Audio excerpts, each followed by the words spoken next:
Hello, my name is Louise and I've been a driving instructor for a number of years. I spend a lot of time talking to parents who are about to take out their sons or daughters for some private practice in between lessons, and I hope this video will give you a few of the hints and tips that I share with them to make your private practice as successful as it can possibly go. So here's my my top 7 tips for you to be thinking about before or during the time that you're taking out your novice, your learner drivers. My first top tip is to communicate with your driving instructor. So whoever your learner is learning with, then have a chat to them. If possible, even go out on lessons, and most driving instructors are very happy to support that. So if you would like to accompany your son or your daughter on the back of a driving lesson, then do that. It will give you a great insight into what they're really capable of doing, so that could be helpful obviously in your private practice to know you're not pushing them too far, obviously allowing them to do more than you thought they were capable of doing. But also, possibly more importantly, you will hear things that the driving instructor is saying, you'll listen to the terminology that's used and the way things might be explained, and also that will help with some of those myths and rumours as well that you might have been holding on to from when you learned to drive. So that can be really useful, but at the very least communicate with that driving instructor, because it's very helpful if there is some kind of homework that is set at the end of an official lesson that learner can then go and put into place during the private practice, and that's when the real learning and consolidating of what they've been doing in the lesson can happen with you guys. So a bit of communication, that's my first tip. My second tip is to let your learner be the one that leads. So particularly at the very early stages of their driving with you, make sure that they are comfortable with where they're going and what they're going to do. So this will encourage you not to be pushing them into areas that perhaps they're not so familiar with just because you might think that they're able to do it. Then certainly let them be the one that tells you whether they are. So allow them to stay into their comfort zones, particularly when things are still very early on. Obviously, the more advanced they get, the more experience they get, the more they probably will be able to do slightly longer or slightly more complicated journeys. But if your son or daughter, if that learner is wanting to stay quite local or stay just in a little area that they're comfortable with, then allow them to do that, because it can be fairly different having someone different sitting in the passenger seat. It can also be very different to the car perhaps that they are learning in with their instructor. So allow them to be the one that leads. Now obviously at the point where they become more experienced and more confident in their abilities to control the car, and obviously in their faith in you sitting next to them and vice versa, make your lessons real. So absolutely drive to college and back again, use the opportunities to be driving in different weather conditions, use the opportunities to be driving to different areas as well, so perhaps including having friends in the car or other family members. That's all perfectly okay on your private practice, and that can again just be the next step in their learning and not necessarily something that they're doing with their driving instructor. So at the point where they're able to do that, then absolutely just encourage them to be getting that kind of real life experience with you. The third and possibly one of the most important things that I would say when it comes to your private practice is to avoid conflict at all possibilities, just to avoid that conflict.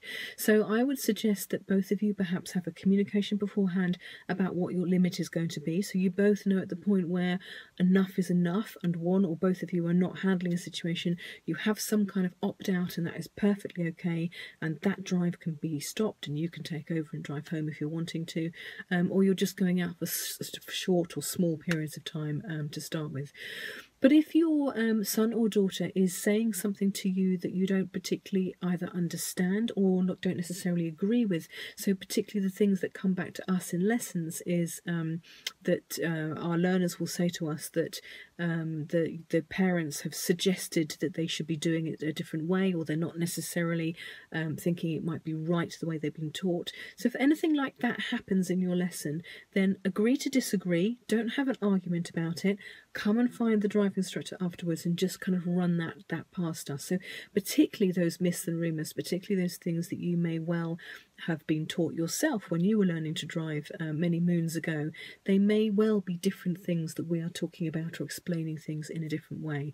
So avoid conflict, agree to disagree, opt out if you're needing to if it's not going well, keep the situation safe and just take over if you're needing to. The fourth tip I would give is to be patient. So remember that they are learning. Remember that one of the main skills that they are learning to do is not only physically control a car, but making decisions. And again, one of the things that my learners say to me when they're out having private practice is that one of the things that makes them feel quite uncomfortable in private practice is when their mum or dad is encouraging them to be doing things that perhaps they're not overly comfortable with. So the classic one is overtaking cyclists. You and I, with many years of driving experience, may well choose to overtake a cyclist, taking in numerous factors and obviously being confident and comfortable in our own ability. Our learner drivers are developing those skills themselves. So I would recommend that you do everything you can not to be making decisions for them. The skill that you are wanting them to practice is that decision making for themselves. Now, obviously, if they are about to make a decision that you do not agree with, then of course you're going to be stepping in verbally and encourage them to hold back or not make those decisions.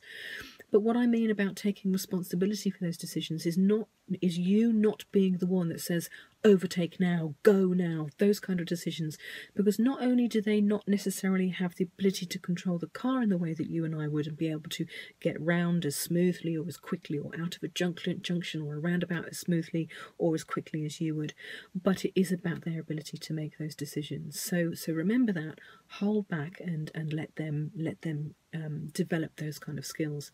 Now that links nicely into my next tip, which is commentary driving. Encourage your learner driver to be talking to you about what they're doing. So this is private practice. You're not there to be teaching them to do things.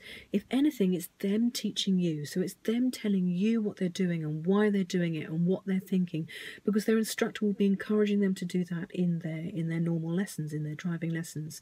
So if you can encourage your learner to be talking to you about what they're seeing, what they're thinking, what they've noticed, then you'll find that it will help your stress levels, because of course you might be seeing things and thinking, have they seen the bus, have they seen the cyclist? So if you are encouraging them to tell you what they are seeing and how they're going to act or react to something, then it can do quite a lot for your own kind of peace of mind, and you're kind of more ready for the situation. So encourage them to do the talking. So a bit of commentary going on, get them to be telling you what they're thinking, what they're doing. Again, linked to that is my next tip. Try asking questions. So rather than telling, because again, your job is not necessarily to tell, obviously, unless there's a safety critical situation, you're having to step in verbally. Your job is not to be instructing, not to be telling. Your job is to be encouraging them to do that for themselves. So ask questions rather than telling. So, for example, if you are at a junction and you are waiting for the traffic on the main road, I would be encouraging you to be thinking about questions like, tell me when your gap is, tell me when the space is, because not only again does that make sure that they're not going to go when you're thinking, oh gosh, are they going to pull out in front of the bus, but it's encouraging them to be making those decisions for themselves. So those kind of questions, kind of nice proactive questions, obviously not too much and not too many that are going to bombard them, but timely questions that are going to help kind of calm you down, but encouraging them to be thinking about those things as well.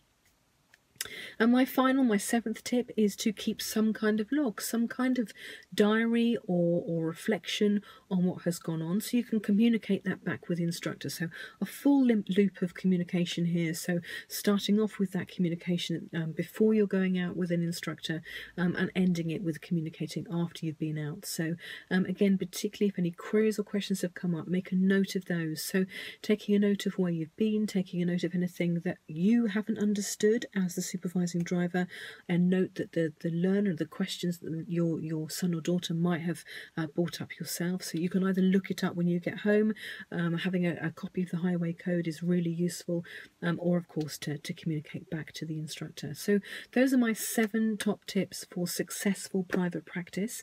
Go and have some fun, keep a note of all of those type of things, and see where the road takes you.